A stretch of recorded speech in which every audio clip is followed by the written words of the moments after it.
As we begin this morning, I want to talk about the Christian life a little bit. And, in dealing with the daily Christian life, we want to look at the struggles that we have within our minds, or more specifically, these strongholds that we build up within our minds that are against God and against really experiencing knowing Him. We see this over in 2 Corinthians chapter 10, verses 4 through 5, where it talks about the weapons of our warfare. Here it says, "For our weapons of warfare are not fleshly, but an inherent ability by God towards the tearing down of strongholds, casting down logics and every high thing, lifting itself up against the knowledge of God, and bringing every thought into captivity, into the obedience of the Christ." Within our minds, we are oftentimes going to build up strongholds that actually can be very difficult to overcome. Now, these strongholds will typically come as a result of, it could be a false belief or even temptations, things that really easily overcome us. So false beliefs, of course, can produce confusion, often produce self-effort, such as living by the law or speaking in tongues. Living by the law, of course, is self-effort. Speaking in tongues is going to cause a lot of confusion because it's not for today. It doesn't make any sense. There's no value in it. But yet people will do that because of a false belief. And some will actually hold on to that point, to the point where they'll ignore what Scripture says about it. Same thing with the law, by the way. Temptations, of course, they may involve drinking, alcohol, pornography, lying, stealing, or anything else that, especially from our previous life, prior to being a Christian, or really prior to growing and maturing as Christians, we built those up within our minds, and those are things we do. And they're strongholds that actually come against really the knowledge of God. So often these strongholds are built up with the help of others. These are others who will influence us, typically with what we believe, but also with how we perceive life, just in general. So we'll build this knowledge that we have. However, when it comes against the knowledge of God, we struggle to overcome them. Now, a lot of this, by the way, has to do with we are set in a specific belief, but Scripture does not agree with that belief. We have to come to the point to where we either accept what Scripture says or we reject it and go after our own knowledge. That's really what we're actually doing. Okay, but it can be very difficult to understand some of these things. Dealing with what goes through our minds can be very difficult when we're not using the methods provided to us by Christ. And there are a lot of books talking about a certain number of steps, because you have your 3 steps, your 7 steps, your 10 steps, et cetera, of how to actually live a Christian life that don't work because they're not focusing on really who we are in Christ. They're not taking God at His word. And when we're not doing that, we will have a very hard time overcoming strongholds within our minds. World religion use these types of world religions, well, all kinds of them actually, use meditation and self-neglect along with other types of means really to control the mind, control the desires. This is something that does come from false religions. Unfortunately, it creeps into the church. Lent is a very good example of this, because Lent is about controlling or restricting the body so that you can be more holy. There really isn't any value to it, though, not in controlling the desires of the flesh. Our battle is not a fleshly battle. It is not one where we put on armor, physical armor, and go out and fight. It's a spiritual battle. It is a battle for the mind.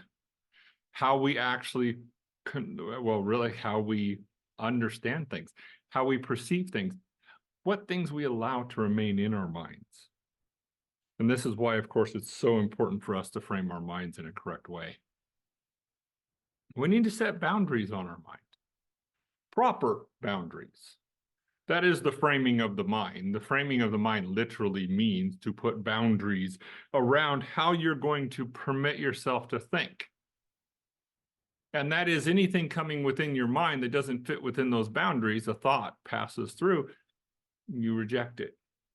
Now, of course, we can only do this by properly applying the defenses that God has given to us.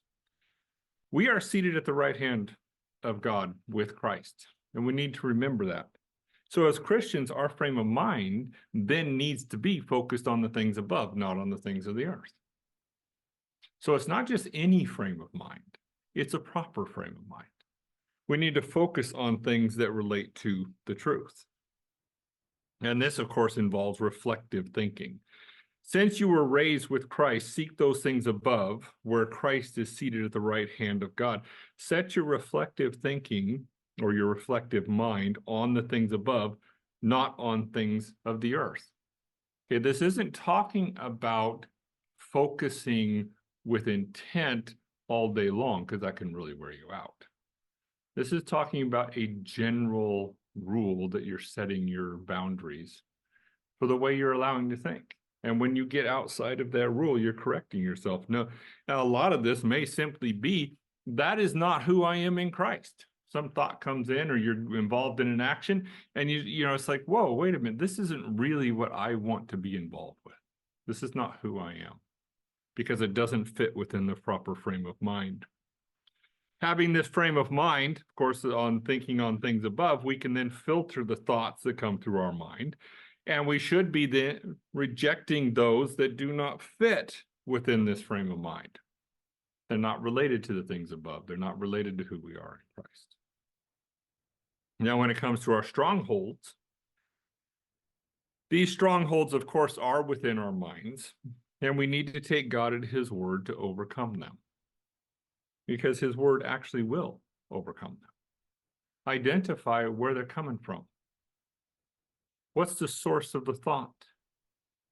Remember, you know, Satan especially seeks to manipulate our mind so that he can control us. Because if he can get you thinking in a certain way, especially if he can get you thinking in a way where you're acting independent from God, he's going to be able to manipulate you. Identify the source of the thought so that we use the proper instrument of warfare, because we have different instruments depending on which enemy it is.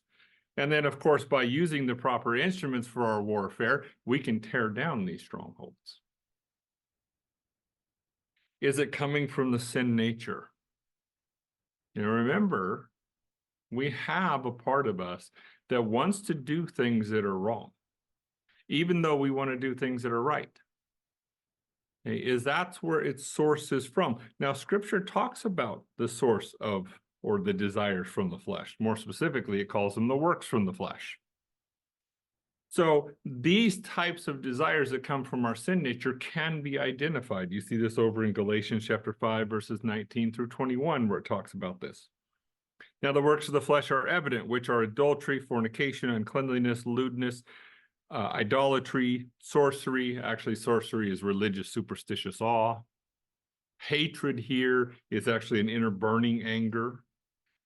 So when it talks about hatred, it's not talking typically about what we would think of expressing hate towards somebody. This is somebody who's angry all the time about everything.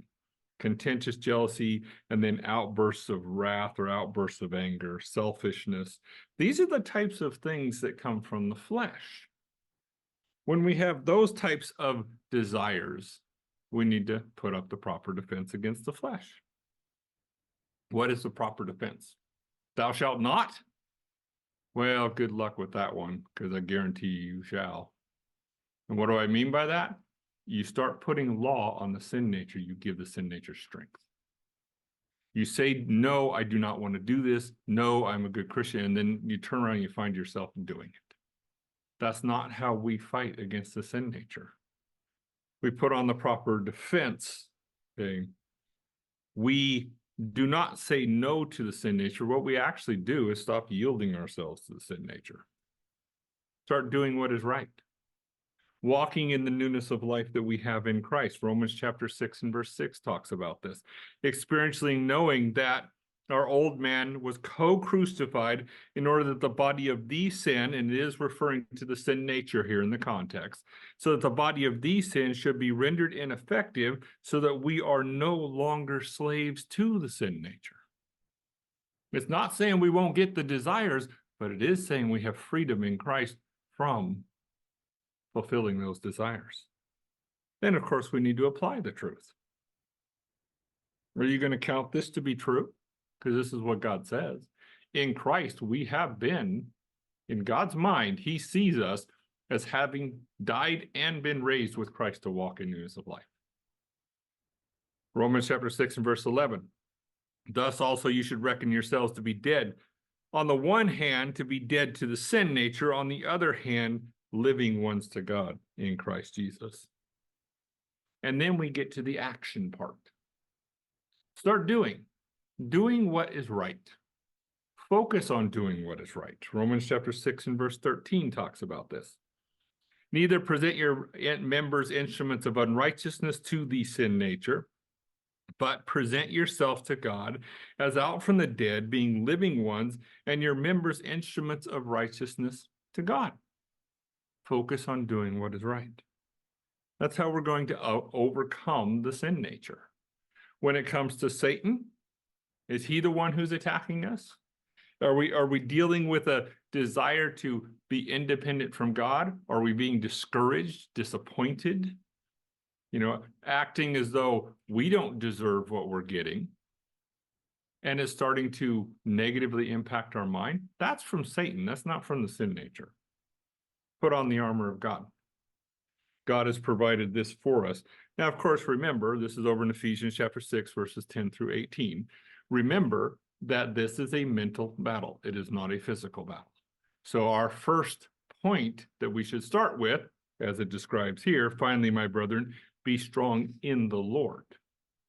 It's who we are in Christ where that strength comes from, not from ourselves. And then put on the whole armor. And you should understand it. You should properly understand the armor. And actually, we've got some really good videos on how to put on the armor. And it's very important to understand it correctly. Now, when it comes to the world system, well, actually, I should say, after we have put on the armor, before we get to the world system, we need to remember to stand firm against Satan. We don't attack him. We stand firm. Because what the armor is going to do is it's going to protect the way we're thinking.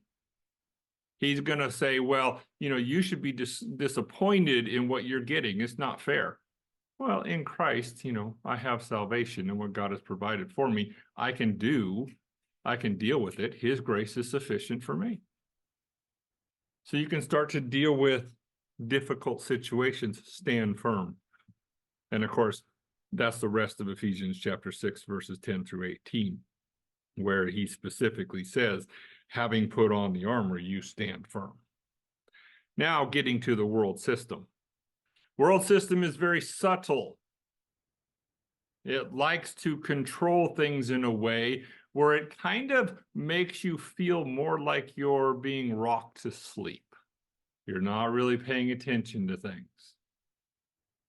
Well, the world system, of course, we've been crucified to it. We are not to express love to the world system. And this love would be an attitude where we're willing to sacrifice for what it offers.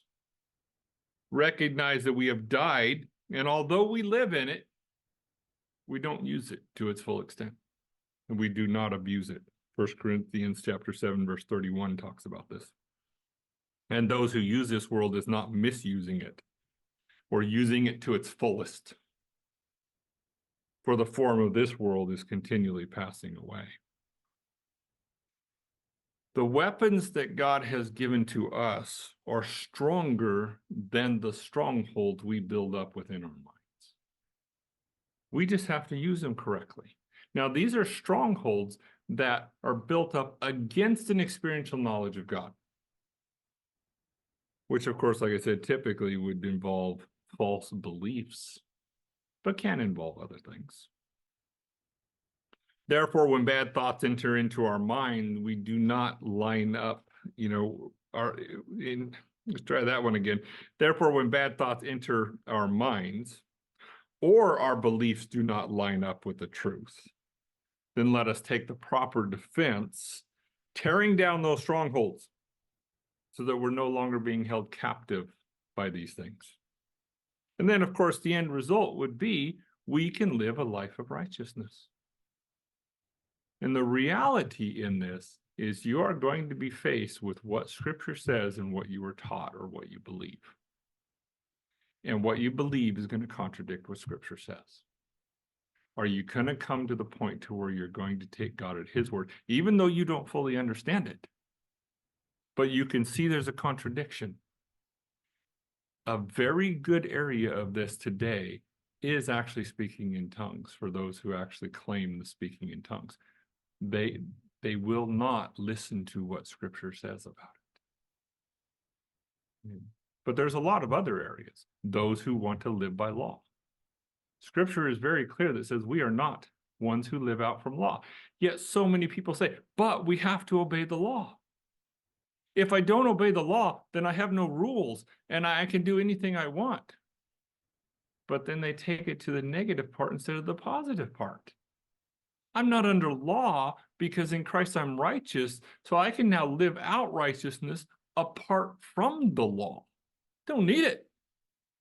But as soon as I start putting myself under law, what do? Self-effort.